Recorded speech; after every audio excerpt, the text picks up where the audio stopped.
Dikatakan tidak berdaya, ya memang seperti itu kondisinya saat ini. Umat Islam mengalami du'ful aqidah, lemah di dalam urusan akidahnya. Orang kafir ini sebenarnya takut pada al-mustalahat al-Qur'aniyah. Mereka itu takut kepada istilah-istilah yang ada di dalam Al-Quran tentang jihad contohnya. Dan mereka takut dengan jihad itu. Gitu. Kita harus terus berjuang melawan kezaliman sampai kepada titik darah penghabisan. Kereta api dinamakan sepur, di atas sepur ada kondektur. Daripada mati di atas kasur, lebih baik mati di medan tempur. Allahu Akbar.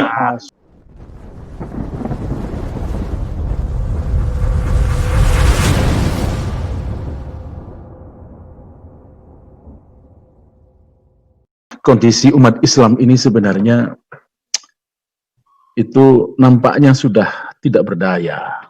Dikatakan tidak berdaya, ya memang seperti itu kondisinya saat ini.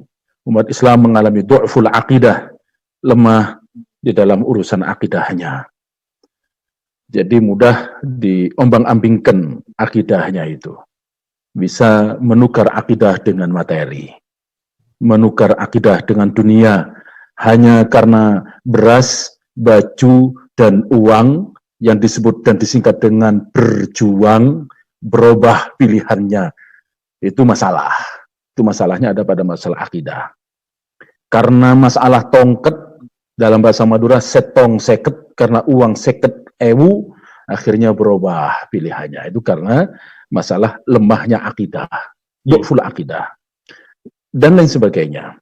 Sehingga tidak heran apabila ada orang Islam yang kemudian masuk atau terjebak dalam faham komunisme, liberalisme, sosialisme, kapitalisme, sekularisme, dan isme-isme yang lain yang menyimpang daripada ajaran Islam itu, ya ujung-ujungnya duit, UUD, ujung-ujungnya duit. Urusannya perut terus. Wa ma tahtahu. Tahtahu dan apa yang di bawah perut. Jadi itu masalahnya umat Islam saat ini seperti itu. Yang kedua, du'ful ukhuwah, lemah dalam urusan persaudaraan Islam itu. Dan itu masalah terus gitu. Yang NU tengkar sama Muhammadiyah, yang Muhammadiyah tengkar sama NU, yang celananya nyingkrang dibilangnya radikal, teroris, cenderung berfaham khilafah, padahal khilafah itu ajaran Islam. Padahal celana nyingkrang itu juga ada hadisnya gitu. Nah, itu masalah, itu du'ful ukhuwah, akhirnya saling tuding, saling tuduh dan macam-macam. Du'ful ilmi itu yang ketiga, lemah dalam urusan keilmuan, tidak mau belajar, cenderung santai, apalagi di zaman teknologi seperti ini. Jadi umat Islam itu banyak mengalami kelemahan-kelemahan. Tambah lagi dengan du'ful iqtisad, lemah dalam bidang ekonomi.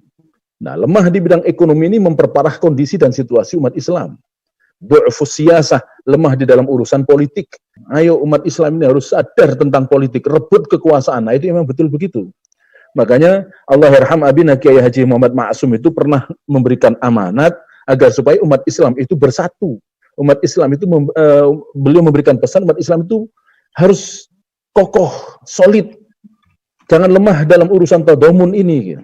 Karena apabila umat Islam ini kalah, katanya beliau itu, pada pilihan raya 19 April 2019 yang lalu itu, maka berat bagi umat Islam ke depannya, berat bagi bangsa ini. Nah, ini sudah kenyataannya sudah seperti ini. Semakin tak berdaya umat Islam ini. Nah, hari kita dikuyo-kuyo, ada RUU HIP, paham yang sekarang katanya mau dirubah menjadi RUU BPIP. Wah, itu semuanya setali tiga uang, sama semuanya itu. Ini dalam rangka untuk melemahkan umat Islam. Nah, ketidakberdayaan umat Islam inilah yang dimanfaatkan oleh lawan, oleh musuh-musuh muslim, musuh-musuh Islam itu, kufar itu, untuk menghancurkan umat Islam.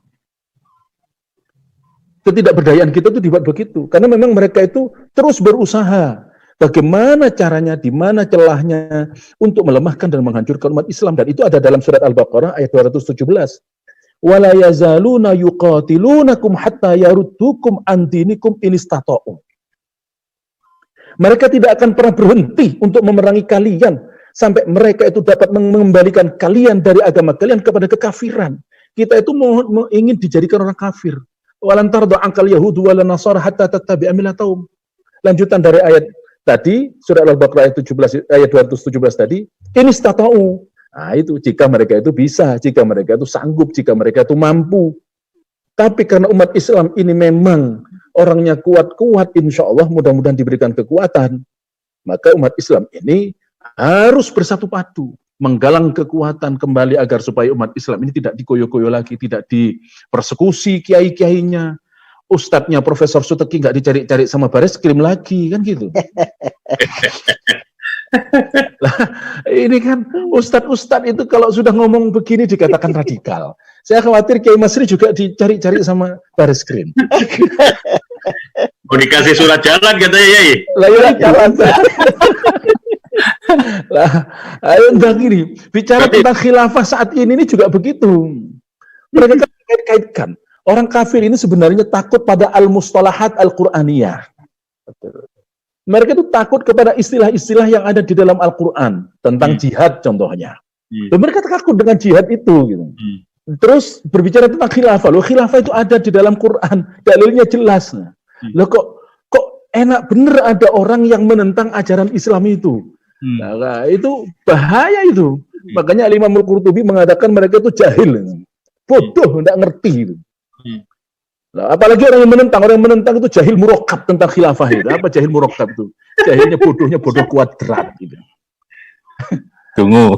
Bukan, ya lebih daripada dungu itu, Ustaz. Ya, ambiar, Tat, ambiar. Ambiar. Udah bodoh degil lagi. Bodoh degil lagi, Masya Allah. Itu katanya Profesor Degil, ambiar itu sudah. Lah kok menolak jihad, menolak khilafah sebagai ajaran Islam itu loh. Itu kan pekerjaan mungkar itu. Dilaknat sama Allah, yakin dilaknat sama Allah itu. Wes percaya itu. Makanya katanya man mata wa laisa fi unuqihi bai'atan mata maitatan jahiliyah. Oh, itu hadis riwayat Muslim itu. Siapa saja yang mati sedangkan di lehernya tidak ada baiat kepada imam atau khilafah itu dia mati dengan mati jahiliyah. Dia masuk berani sama Kanjeng Nabi. Nah, ini ajaran Islam itu ditentang itu. Allah sendiri berfirman dalam surat Al-Baqarah ayat 30 itu, wa qala rabbuka lil malaikati inni ja'ilun fil ardi khalifah. Udah jelas itu. Makanya dikatakan mereka itu ya kalau dikatakan bodoh ya juga bisa dikatakan orang yang tuli terhadap syariah ya. Wis gitu, tidak ngerti itu. Lahum qulubun la yafqahuna biha itu. Jadi saya punya istilah satu, Sat. Pekok unlimited namanya. Ada ini Rizal Bil Zaman berpendapat sini beliau. Nah, itu kok unlimited itu. Itu nampaknya istilah yang paling tepat itu dibandingkan kata-kata tuli, istilah tuli itu, Prof. Masya Allah. Jadi ini masalah. Nah, ini du'ful ilmi. Ini karena mereka itu bodoh, tidak mau belajar tentang agama. Akhirnya mereka Islam agamanya, tetapi kufur amaliyahnya. Jadi kufur dalam beramal mereka itu. Menolak itu. Ya apa itu? Nah, jadi menurut saya, Ustadz, ini ada penting bagi umat Islam saat ini itu untuk merapatkan barisan. Merapatkan barisan itu untuk menata kekuatan umat Islam itu. Ayo dan berbaris bersama-sama. Cobalah filosofi sholat itu. Ini mungkin perlu kita belajar sholat lebih baik lagi. Ketika ada imam mengatakan ada hadis sawu sufufakum fa inna taswiyatas sufuf min tamami sholat. Itu perlu rapatkan barisan. Kita harus kembali kepada ajaran Quran, kepada Quran dan Sunnah as-sahihah agar supaya kita ini tidak seneng, tidak gampang-gampang umat Islam ini menuduh ajaran Islam itu ajaran yang bisa berbahaya dan membahayakan negeri ini. Itu pokok unlimited katanya Prof. Suteki tadi. Mosok khilafah itu, ajaran Islam, khilafah jihad itu mau dihapus, itu kan merupakan reduksi terhadap ajaran Islam itu sendiri. Ini mau jadi apa rezim di pemerintah kita, umat Islam di Indonesia mau jadi apa kalau begitu? Ajaran Islam kok direduksi? Apa enggak akan Allah Subhanahu wa taala melaknat umat Islam saat ini? Umat Islam di Indonesia ini. Nah, agar supaya umat Islam dan kita semuanya diselamatkan oleh Allah Subhanahu wa taala, maka para elit politik, elit muslim, para ilmuwan, para cendekiawan, para kiai, para ustadz, ayo kita rapatkan barisan, bersatu kita umat Islam dan terus bergerak di dalam menentang kebijakan-kebijakan yang berbahaya terhadap kaum muslimin dan membahayakan kaum muslimin ini. Kena iming-iming, kena omong-omong ya. Memang begitu istilahnya orang Jawa, ono omong-omong mesti ono iming-iming kan gitu. Itu repot, kena iming-iming repot ini. Sekarang sudah ada gerakan kubah putih. Wah, Masya Allah. Ya apa ini umat Islam ini? Gara-gara fulus sedikit itu. Gimana? Nah ini caranya mereka itu begitu. Itu takwiyatul iman, takwiyatul aqidah itu. Lalu yang kedua yang saya ingin sampaikan, saya ingin mengajak kepada saudara-saudara dan kaum muslimin semuanya yang ada di Indonesia ini, untuk kita terus belajar, menguatkan pengetahuan kita, belajar tentang sejarah, belajar tentang agama ini, agar supaya kita ini tidak diombang-ambingkan oleh pemikiran-pemikiran yang menyimpang. Karena saat ini mereka terus menyerbu, namun mereka nggak akan mungkin tidur itu, sampai kita itu masuk ke dalam lubang biaya pun mereka akan kejar kita semuanya. Lalu yang ketiga, memang di dalam takwiyah menghadapi du'ful akidah, du'ful iman, du'ful iqtisad, du'ful ukhuwah ini, Allah yarham itu pernah memberikan pesan kepada kita semuanya untuk umat Islam itu bersungguh-sungguh di dalam meningkatkan kualitas diri, ekonomi, dan sosial. Bagaimana caranya meningkatkan kualitas diri? Istilahnya Allah yarham, beliau menyampaikan untuk peningkatan kualitas diri itu harus menggunakan rumusan BRIGHT, B-R-I-G-H-T. Apa artinya BRIGHT itu? B, believe in Allah. Meningkatkan kualitas keimanan kita kepada Allah Subhanahu wa taala. Yang kedua, righteous, artinya harus berakhlak. Yang ketiga, I, intellect. G, good performance. Penampilan harus baik. Penampilan apa? Bukan penampilan intelektual, penampilan keilmuan, penampilan fisik. Dan sekarang ini kan banyak orang yang terpengaruh oleh penampilan fisik saja. Banyak orang yang terpengaruh dengan penampilan fisik, akhirnya kita berubah. Nah ini tidak boleh terjadi. Yang selanjutnya adalah healthy, kesehatan. Yang terakhir T-nya adalah trusty, amanah dan dapat dipercaya. Itu untuk peningkatan kualitas diri. Yang kedua, peningkatan kualitas ekonomi. Peningkatan kualitas ekonomi rumusannya disingkat dengan WAH, WHE. Jadi ekonomi kita ini, ekonomi umat itu harus WAH. Apa artinya WAH itu? WAH artinya adalah wealthy and helpful. Kaya dan suka membantu. Nah ini kan enggak. Mau membantu saat-saat ketika mau pilihan legislatif.